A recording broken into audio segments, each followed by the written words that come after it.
स्वागत है आपका आज की चाय पे। आज मैं बात करूंगी साहिबा के व्लॉग के बारे में। और सबसे पहले मैं इतना ज़रूर कहूंगी that it is one of the most hilarious vlogs जो उसने अभी तक डाला है। कम से कम मैं इतना कहूंगी कि इन कंपैरिजन टू हर भाई भाभी वो कम से कम एफर्ट तो डालती है ताकि वो नया कंटेंट ला सके फॉर हर ऑडियंस, या कम से कम अपना मजाक बनवा के ही सही अपनी ऑडियंस को हंसा सके। हालांकि इससे ज़्यादा थोड़ी इंपॉर्टेंट बात मैं करना चाहूंगी उसकी डाइट को लेके। आपको पता ही होगा कि उसने एक डाइटिशियन हायर करा है और ये जो महान डाइटिशियन है ये चाहते हैं कि साहिबा एकदम से रात का खाना छोड़ दे, बिल्कुल एकदम टू द पॉइंट डाइट पे आ जाए। देखिए मैं आप सबको पहले भी ये बता चुकी हूँ और अभी भी ये बताऊंगी, एकदम से कुछ नहीं छूटता, एकदम से सारा का सारा खाना नहीं छूटता, एकदम से रात को खाना बंद नहीं किया जा सकता।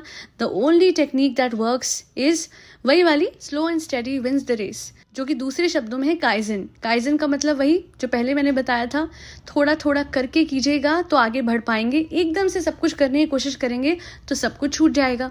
तो यहाँ पे इसको अगर अपनी डाइट ठीक करनी है तो पहले ये 5 रोटियां खाती है तो 4 पे आए, 4 खाती है तो 3, 3 खाती है तो 2, तो इस तरीके से कम होगा। अचानक से सब कुछ कट ऑफ करने से कुछ हासिल नहीं होने वाला। और वो आप सबको दिख ही रहा होगा इसने क्या दिखाया है, आप लोगों के सामने ही है। भाभी के टाइम पे कहती है जब ऊपर दावत थी, हाँ बहुत अच्छा हुआ, सब्जी बनी है फ्रेंड्स, मैं सब्जी खा रही हूँ। और फिर किसी ने मुझे बताया, देखिए इनका कमेंट, कि साहिबा ने रोटी के नीचे खाना छुपाया हुआ था, वो दिख रहा है। नहीं, इसमें कोई बुराई नहीं है भाई, अपना पेट भर के खा लो, पर थोड़ा थोड़ा कम कर लो। अब ऑडियंस से आप झूठ बोल लोगे पर अपने आप से क्या कर रहे हो, अपने आप को धोखा मत दो ना। अच्छा एक और चीज़ वो बड़ा फनी था, वेइंग मशीन लेके आया तो फ्रेंड्स आज मैं वेट नहीं करूंगी, मैं कल करूंगी, आज तो इतना खाया कि पूरा 4 किलो ज़्यादा लगेगा फ्रेंड्स। पर व्लॉग के एंड में ये कहती है फ्रेंड्स सिर्फ चाय में ले रही हूँ, बाकी देखो मैंने पूरी डाइट फॉलो करी है। अगर डाइट फॉलो करी है तो 4 किलो कैसे बढ़ जाएगा? देखिए मेरे हिसाब से तो इसने डाइट फॉलो नहीं करी है। और वेइंग स्केल के बाद जो साहिबा ने कहा था वो हटाना भूल गई वो, कि आज तो मैंने बहुत खाया है फ्रेंड्स, आज मैं वेट नहीं करूंगी फ्रेंड्स। तो ऑब्वियसली अनरियलिस्टिक डाइट ही बताई गई है उसकी डाइटिशियन की तरफ से, जिसकी वजह से वो बेचारी इतना सफ़र कर रही है। अरे बेचारी ही तो है, देखिए ना इंस्टाग्राम का काम शुरू कर लिया है फ्रेंड्स। अब मुझे घबराहट हो रही है, मैं सूट कैसे दिखाऊंगी, मैं पहनूंगी कैसे फ्रेंड्स, मैं पोज कैसे करूंगी, लाइफ में सारे मुश्किल काम मुझे क्यों दिए फ्रेंड्स? अगर औरी के बाद कोई और लाइफ में वर्किंग कर रहा है तो वो मैं हूँ फ्रेंड्स। इतना मुश्किल काम सूट लगा के ट्राई करना इतना मुश्किल था कि मैं घर का खाना भी नहीं बना पाई फ्रेंड्स। अरे वो कुक कहाँ गई जो इन लोगों ने रखी थी? अरे चाय, हमने उन्हें बोला कि भिंडी में कम से कम 3 लीटर तेल होना चाहिए, वो तो सिर्फ 2 लीटर तेल डाल रही थी। जब तक मुझे खाना खा के घबराहट ना हो तब तक मुझे मजा नहीं आता ना चाय, इसलिए हमने कुक को टाटू बोल दिया फ्रेंड्स प्यारू। हाँ तो भैया हम बनाएंगे ना, हम किस काम के हैं? सीधी बात है, पैसा ले रही थी, 1 मिनट आटू, पैसा ले रही थी, हम है ना, वो पैसा हमें देगी, ये हम बनाएंगे। नहीं चलिए ये बात तो इसने अच्छी करी कि ये कुक कर रहा था, कम से कम अपनी बीवी की मदद तो कर रहा है। अब इस स्टीरियोटाइप से तो हमें निकल ही जाना चाहिए, the men are not suitable for the kitchen. ऐसा नहीं होता है, जब चाहे वो किचन में जाके कुक कर सकते हैं अपनी वाइफ के लिए, जैसे वाइफ करती हैं। ये एक इक्वालिटी तो होनी चाहिए हर घर में।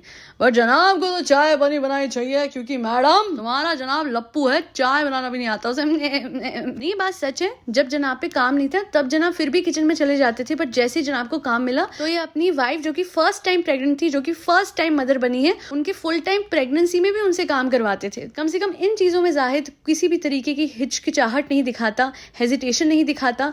अगर किचन में जाके खाना खुद बनाना पड़ जाए घर के लिए तो बना देता है। खाना और उल्लू दोनों ही बहुत अच्छा बनाता है, क्योंकि मुझे याद है कई बार मुदाहा में ना इसकी कार अवेलेबल नहीं थी। अगर इसके फादर ले गए थे तब तो कोई इशू नहीं है, बट आप लोगों को याद होगा ये कार ना किराए पे देता है, उससे मात्र 1000-2000 बनते होंगे। तो चाहे फैमिली के लिए गाड़ी हो या ना हो, अपने फ्रेंड्स को देता है कि ऐसा है भैया पकड़ो, समझ आई, और जाओ कमाई करके लाओ, क्योंकि जो 25-30 लाख हमारी बेगम कमा रही है हमें वो भी कम पड़ रहे हैं, हम इतने पैसे के भूखे हैं। 1 मिनट आठू, पैसे की कैसी भूख होगी कि लाखों कमाने के बाद भी भैया 1000 रुपए कमाई उधर से और आ जाए। और मुझे तो बेचारी वो जो कुक इन लोगों ने रखी थी उसको निकालने का कारण भी ये लग रहा है कि बीवी इतने काहे दे रहे हैं, हमें दो, हम उड़ाएंगे, मतलब हमें दे दो, हमारे दोस्तों को दे दो, वो कुक को मत देना, समझ आई? और ये खिजा के आन को बोला करो फजूल की खर्ची ना करे। वैसे फजूल की खर्ची इस बात में नहीं होती कि आप बिना टिकट बुक कराए जाते हो और फिर स्टेशन पे पहुंच के आप टीसी से रिजर्वेशन लेते हो, 4 टिकट पे 8 लोगों को ले जाते हो, तो वहां पे एक्स्ट्रा तो देने पड़ते ही होंगे ना। सोचिए आप लोग खुलेआम घूसखोरी को ये प्रमोट कर रहे हैं। हाँ चाय, पर तुम इतना खुल के क्यों बोल रही हो?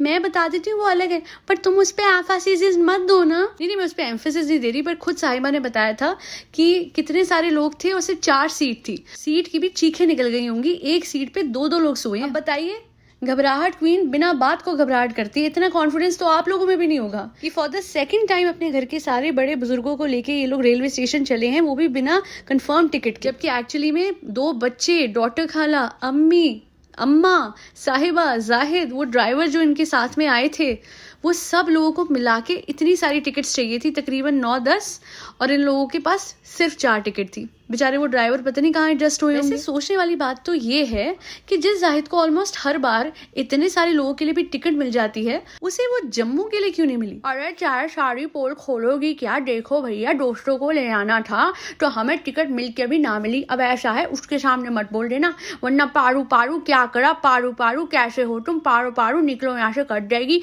और हम उससे अभी अच्छा बिहेवियर कर रहे हैं क्योंकि हमें उससे अभी बुलेट का इंतजार है। अभी तो हमारे एनिवर्सरी का गिफ्ट भी ड्यू है, तो बुलेट के साथ में 2-3 आईफोन जब तक ना निकालें तब तक इससे लड़ेंगे नहीं हम। समझ आई तुम्हें? चलिए फ्रेंड्स, देखते हैं कि कब बुलेट शिरकत करती है इनके व्लॉग्स में, क्योंकि मुझे लगता है कहीं बुलेट के चक्कर में ही तो इतनी जी हजूरी नहीं हो रही। सोचिए, इतनी सारी चीजें दिलाई है, अभी हो सकता है बुलेट भी दिला दे, उसके बाद भी उसकी शायरी पे एक वाह भी नहीं बोला।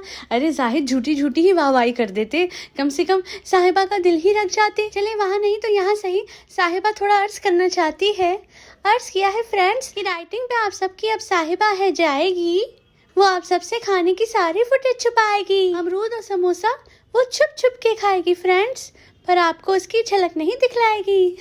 अरे बोर औरत, चुप कर जा, देख हम बुलेट के लिए इतना भी नहीं चाहेंगे, समझ आई? अच्छू। अरे प्यारू, जल्दी से वाह कर दो, क्योंकि फिर तुम्हारी प्यारू तुम्हें बुलेट से भी बढ़िया गाड़ी दिलाएगी। प्यारू, वो कौन सी थी, डेविड हेनरी, मैं तुम्हें वो दिलाऊंगी। अरे बीबी, तुम्हारे भी जनरेशन बिल्कुल खराब है। अरे भैया, डेविड हेनरी नहीं, हार्ले डेविडसन होता है। अच्छा एक चीज बताओ, कब डला रही हो? अरे मेरी प्यारू, वो कहा है ना, मैंने अपने दोस्त फरहान को बुलाया मुडाहा से, तो मैंने सोचा है कि इस बार इस बार मैं इसको, ये जो तुम दिलाओगी ना बुलेट या हार्ले डेविडसन, और तुम्हारी डेविड हेनरी, मैं उसको लेके जाऊंगा और अंधेरी से बांद्रा, बांद्रा से अंधेरी, और पूरे के पूरे मुंबई में पहली ऑटो रिक्शा ऐसी होगी जो कि इतनी महंगी होगी। सोचो कितने पैसे बनेंगे, पीसा ही पीसा होगा बीबी, पीसा ही पीसा होगा। मजे आएंगे, मेरे दोस्तों को मैं समोसे ही समोसे खिलाऊंगा, मुढैया ही मुढैया होगा पूरे मुंबई में। आठू। सही बात है जाहिद, मुदाहा में 1000 रुपए के लिए गाड़ी रेंट पे देते हो और यहाँ पे बाइक चला देना, पैसा ही पैसा होगा।